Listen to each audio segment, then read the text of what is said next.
Shade, Chapter 3. There are beings, not made of matter, but of a subtle strain of energy, who call themselves the Jinn. They live in a world that overlaps our own like a sheet of vellum. Shade is just such a being. He stood unseen before Rain in the graveyard, looking down at her with unrepentant curiosity. He reviewed his suspicions about this girl who, with the passing of her 25th year, had so recently become a woman. He watched as she sat, eyes closed, on the grave. Her visit to this place of the dead, and what she was doing now, hinted to him that his suspicions were correct. He would need now only confront her and tell her what she was. Shade had been observing her for the past few nights, hoping that she would grow accustomed enough to his presence that he could appear to her. The previous night he'd taken a chance and approached her home, but being so near had frightened her. Perhaps tonight would afford him another opportunity. He looked at the sun. It would set soon, and he would again be able to make himself seen. Every creature courses with life energy. When it dies, some of that energy clings to its remains. The Jinn, being creatures unlike humans and without physical form, depend upon this residue for sustenance and strength. Shade could sense the deep, sensuous well of that energy waiting in the graveyard's reservoirs, enticing and tempting. But to absorb human energy was a dangerous endeavor, for Jinn and man are similar in their ability to choose an existence of benefit or malevolence. Free will. This makes their ethers potent, and more often than not, addictive to one another. Around him, Shade could see another Jinn, who'd succumbed to the sweetness of human remains, and the power offered there. There were many around. They would not stray far from the graveyard, desperate as they were to be near the source of their longing. Shade was weary, and watched Rain with an emotion in the no-man's land between fear, sadness, and envy, as she rose and walked to her car. He followed her, slipping through the car door as though it didn't exist, and hovered in the passenger seat. As she drove, her hands tight around the dark blue steering wheel, he studied her. Her aura had changed. It was stronger, more intense. Shade felt it bristle the air around her, filling the vehicle with charged particles so delicate that they were imperceptible to all but the most sensitive of humans. Rain was oblivious to his presence. Her eyes looked only on the road ahead, her knuckles stretched taut as she gripped the wheel. Shade decided that he would try again to speak to her that night. Time was growing short, and now that he was certain of what she was, there would be little time to prepare her for what lay ahead. He wondered how she would react to what he needed to tell her. As Rain pulled the car into her driveway, Shade slipped out and around to the back of her home and waited. He stood, head tilted to the side, his dark hair blown by an otherworldly wind, as Rain stepped out the back door, across the yard, and slipped on a pair of gardener's gloves. She walked to the garden, a few feet in front of where he stood, and began to pull weeds.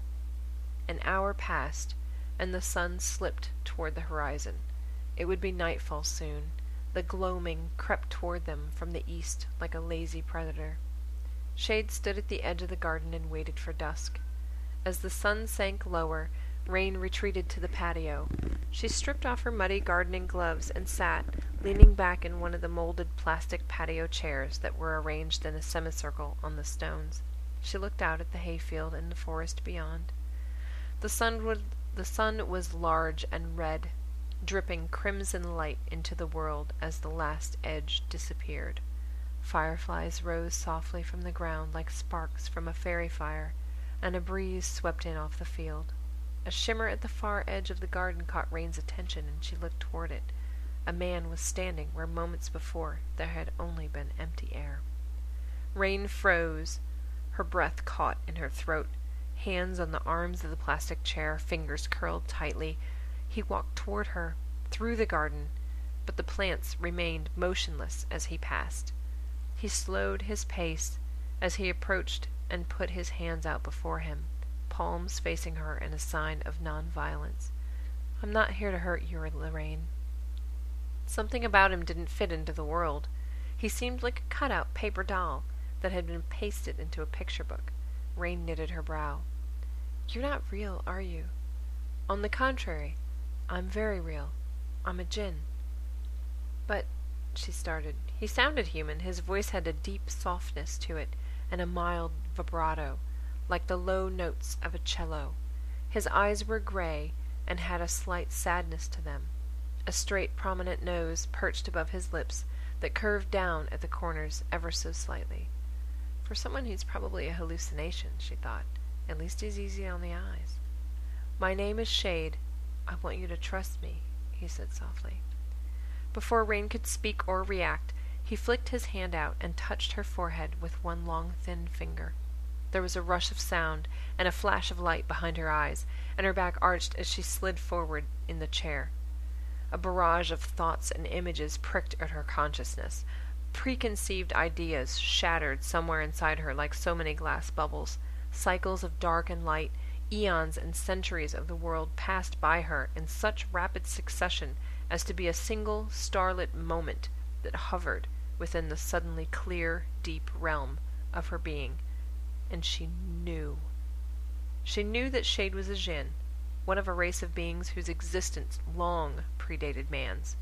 Eons before the earth was the cooling rock that it is today, and the primordial soup of the origins of life, they had been there. And there they remained through the ages, made of energy, feeding upon energy, living alongside mankind in a parallel plane. She knew that Shade was not there to harm her, but to help her. She knew that there was much, much more that he wasn't showing her. She blinked and looked up at him, her mouth agape. It seemed impossible, but she knew all of it was true, as though the knowledge was something she had been born with. "What did you do?" she stammered, as she pulled herself further back into the chair. She put her fingers to her forehead where he'd touched her. The spot was numb. "I lifted a veil. You have always known of us. Most children are aware of us until they are taught by the world that we do not exist. A few people remain aware of us into their adult years, but cannot explain our existence." Rain looked up at the stars. They seemed smaller, farther away than usual. She felt smaller than usual as well, and her mind spun. Shade stood before her, still and expectant. "Why?" As the words slid from her lips, she thought how disconnected it sounded, how infinitesimal in a sea of possible questions. "I need to ask for your help," he said to her, leaning forward. "My help?" Rain's mind had separated into two parts.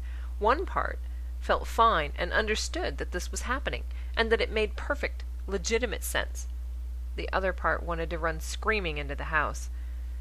She looked at this man, this being called a djinn, before her. She could see the slats of the chair behind him. "I'm weak," he said. "Removing the veil from your mind's eye took a great deal of energy. I need to replenish myself." His voice sounded more distant. His form wavered, and he was gone. Rain rubbed her eyes. "Am I crazy?" she wondered aloud, but got no reply. She pushed herself up from the chair, her legs shaking, and went inside. She wondered if she were still dreaming, if she had ever woken up that morning and gone to work. As she walked toward her room, she half expected to round the corner and see herself lying in bed asleep. Instead, she was met by her empty room, bedclothes hanging haphazardly from one side of the mattress, clothes still strewn on the floor in disarray. Her bed looked inviting, intoxicating. There was too much information swimming in her head. She fell across her bed and was soon asleep. "Girl!"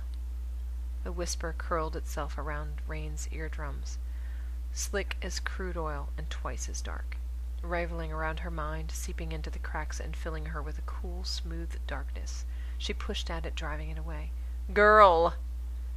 The voice was hollow now and booming. She opened her eyes to the darkness and found cold, damp rock beneath her.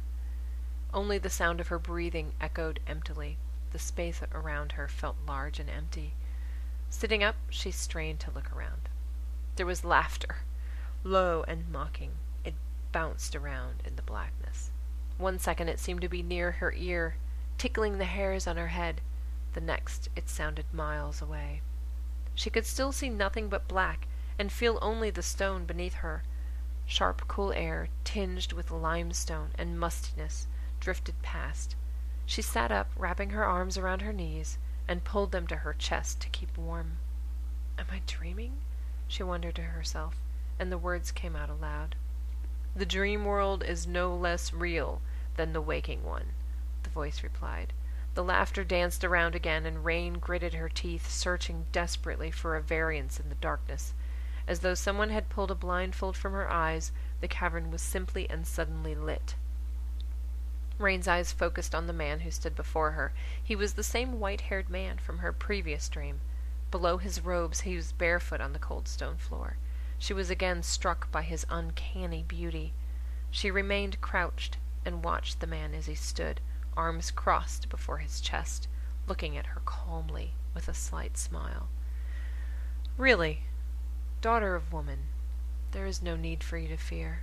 His voice was more centered now, rather than reverberating through her head. He gestured toward her with his hand and began walking slowly toward her. The movement was of sufficient grace to match his appearance. Rain couldn't move her eyes away from his cobalt gaze. "Stand up," he said, now in front of her. Rain looked up at him and thought he must be what angels look like. Part of her wanted to stand, but forced her legs to remain bent as she crouched on the stone floor. "Stand up." His voice was firmer but more alluring. She stood. His hand rose to her face, and he slid his palm along her cheek. She felt a slithering cold along her skin as he drew out a whisper of her energy. Her consciousness rushed to the same fine point at the center of her being that it had when Shade lifted the veil in her mind. She felt the flow begin to reverse as she drew her own energy back into herself. The white-haired man pulled his hand away quickly. A burst of pale blue sparks spread out from the point of separation and dwindled as they drifted toward the cavern floor. His face was shocked and blank. "You can't," he said flatly. "Unless—" He trailed off. There was a shimmer and he disappeared. Rain sank into unconsciousness.